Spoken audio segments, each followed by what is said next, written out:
যেহেতু আপনি শহীদ বুদ্ধিজীবী দিবস আজকে এবং সেই বিবেচনায় বুদ্ধিজীবীদের হত্যাকাণ্ডের বিষয়টি স্মরণ করলেন, আমিও শ্রদ্ধার সঙ্গে স্মরণ করি আমাদের ওই সময়কার বাংলাদেশের সেরা বুদ্ধিজীবী যারা ছিলেন, বিশ্ববিদ্যালয়ের শিক্ষক, চিকিৎসক, সাংবাদিক যাদেরকে হত্যা করা হয়েছিল। তার মধ্যে গোবিন্দচন্দ্র দেব, জ্যোতির্ময় গুহ ঠাকুরতা, আলতাফ মাহমুদ, সিরাজউদ্দিন হোসেন সাংবাদিক, নিজামুদ্দিন আহমেদ, মোফাজ্জল হায়দার চৌধুরী, মনির চৌধুরী, ডাক্তার আলিম চৌধুরী, আনোয়ার পাশা সহ শহীদুল্লাহ কায়সার, সেলিনা পারভিন, এরকম অনেকের আমার সামনে এদের তালিকাটা আছে। এরা প্রত্যেকেই ওই সময়েই স্বনামধন্য ছিলেন। তো তাদেরকে বেছে বেছে কেন হত্যা করা হলো? যদি দিল্লির প্ল্যানিংই হতো তাহলে হত্যাকাণ্ডগুলো ঘটিয়েছে তো পাকিস্তান আর্মিরা, গুলি করেছে তো পাকিস্তান আর্মিরা। তাহলে পাকিস্তান আর্মিদের উপরে দিল্লির এত প্রভাব তখন ছিল এবং তাদের হুকুম তামিল করতো, এই প্রশ্নটা সামনে আসতে পারে। সেকেন্ড যে প্রশ্নটা আসতে পারে সেটা হলো, এরা তো কেউ বেছে বেছে সব যাদেরকে মারা হলো তারা কেউই মুসলিম লীগ বা জামাত ইসলাম পন্থী নয় কেন? তাদের পন্থী বুদ্ধিজীবীও তো ছিল, তাদেরকে তো মারা হয়নি। সুতরাং এই এখন এত বছর পরে নতুন যে বয়ান তৈরির প্রয়াস, এইটা খুব শুভ লক্ষণ নয় এবং এটা মানুষ এটা বিশ্বাস করবে না। আর বিচারের যেই প্রশ্ন তুলেছেন সেটা হচ্ছে, যে পরিবার তাদের স্বজন হারিয়েছে সেই পরিবারের কিন্তু এই বিচার পাওয়াটা একটা অধিকার। সেই ৭১-এর মুক্তিযুদ্ধের সময় যে গণহত্যা হয়েছে, বুদ্ধিজীবী হত্যা হয়েছে, ব্যাপক সংখ্যক নারী ধর্ষিত হয়েছেন, এর কোনোটারই কিন্তু বিচার ওই পরিবার বা ওই ভিকটিমরা পায়নি। এইটা জাতি হিসেবে আমাদের দুর্ভাগ্য। পরবর্তীতে আওয়ামী লীগ আমলে এই বিচারের নামে যেটা করা হয়েছে সেটাও আবার এক ধরনের প্রহসন ছিল, কারণ এই বিচারটা ছিল পলিটিক্যালি মোটিভেটেড বিশেষ উদ্দেশ্যে। সঠিক তদন্তের মাধ্যমে সত্যিকার অর্থে যারা জড়িত তাদের বিচার করা হোক, এই দাবিটা ছিল, আছে, থাকবে। খুব বেশি আশা করার সুযোগ নাই। মুজিবুর রহমান তখন কেন করেননি? আমরা জানি যে জহির রায়হানের বোনের ভাষ্য অনুযায়ী তিনিও গিয়েছিলেন। প্রথম কথা হলো, শেখ মুজিবুর রহমান সেই বিচারটা করেননি। হয়তো উনি ভেবেছেন যে মুক্তিযুদ্ধের পরে এইরকম বিধ্বস্ত একটা দেশে ব্যাপক জনগোষ্ঠীকে মূল স্রোতের বাইরে রেখে বিভাজন নিয়ে আগানো কঠিন। সেই জন্য সুনির্দিষ্ট অপরাধীদের বাদ দিয়ে বাকিদের সাধারণ ক্ষমা ঘোষণা করা হয়েছিল।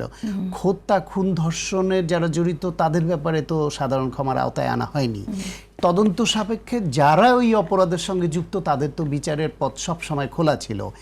এমনকি ঐক্যবদ্ধ হিসেবে এগিয়ে যাওয়ার জন্য জাতিকে শেখ মুজিবুর রহমান সাধারণ ক্ষমা ঘোষণা করে একটা উদ্যোগ নিয়েছিলেন। শহীদ প্রেসিডেন্ট জিয়াউর রহমানও আবার পরবর্তীতে সেটাকে আরেক ধাপে এগিয়ে নিয়ে ধর্মভিত্তিক রাজনৈতিক দল বা জামায়াত ইসলামকেও রাজনীতি করার সুযোগ দিয়ে আরেকটু ঐক্যবদ্ধ জাতি গড়ার দিকে এগিয়ে নিয়েছিলেন। কিন্তু এর কোনোটাই এটাকে জাস্টিফাই করে না যে যদি কেউ হত্যা, খুন, ধর্ষণের মতো এইরকম বা গণহত্যায় জড়িত প্রমাণিত হয়, তাহাকে বিচার করা যাবে না। এটা কোনো ক্ষমা বা কোনো রাজনীতি করার সুযোগ দেওয়ার মধ্য দিয়েই এটা জাস্টিফাই হয় না।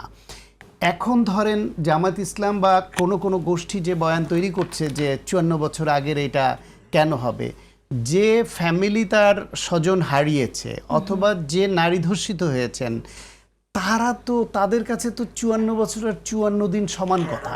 তারা কি তাদের ওই কষ্ট ভুলে যাবে বা তাদের অধিকারটা কি চলে যাবে? আজকে যে ২৪-এ যে গণহত্যাটা হলো, আওয়ামী জামায়াত ইসলাম ৭১ নিয়ে যেই বয়ান দিচ্ছে যে তারা করেনি, এটা পাকিস্তানি আর্মিরা করেছে, অথবা এর মধ্যে দুষ্কৃতকারীরা ঢুকে পড়েছিল তারা করেছে, নানান বয়ান তৈরি করছে।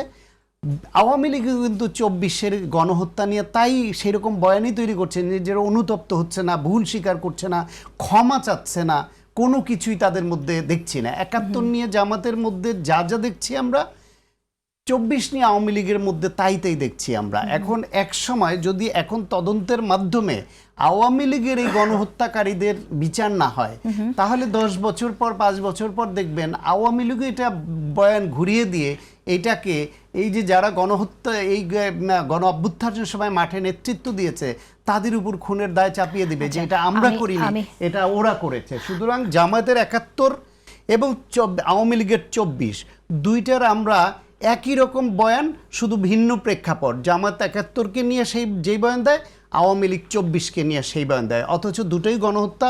৭১-এর অপরাধ অনেক বড়, সেটা দেশের স্বাধীনতা সার্বভৌমত্বের সঙ্গে যুক্ত ছিল, হত্যাকাণ্ডের সংখ্যা অনেক বড় ছিল, জ্বালাও পোড়াওয়ের সংখ্যা অনেক বড় ছিল, ধ্বংসযজ্ঞ অনেক বড় ছিল। এবং এই দেশের মুক্তিযোদ্ধাদের বেছে বেছে কেন মারা হয়েছে, তাদের চিনিয়ে দিয়েছে কারা? ধরলাম পাকিস্তানি সৈন্যরা করেছে। এই ধর্ষণ কি একটি জামায়াত বা মুসলিম লীগের পরিবারের কোনো নারী ধর্ষিত হয়েছে? কেন বেছে বেছে শুধু মুক্তিযুদ্ধের পক্ষের নারীদের ধর্ষণ করা হয়েছে? কেন বেছে বেছে মুক্তিযুদ্ধের পক্ষের শক্তির মানুষকে হত্যা করা হয়েছে, গণহত্যা শিকার হয়েছে? কেন বুদ্ধিজীবীদের এরকম বেছে বেছে এই একই লাইনের হত্যা করা হয়েছে? তার মানে পাকিস্তানি সৈন্যরা যদি হত্যা করেছে এটা সত্য, তাদের পথ চিনিয়ে দিয়েছে কে? ওরা বাংলাদেশের আনাচে কানাচে সব চিনে, ওরা সব মানুষ জানে। তার মানে প্রত্যক্ষ হোক বা পরোক্ষ হোক, আমার দেশের শক্তি জড়িত।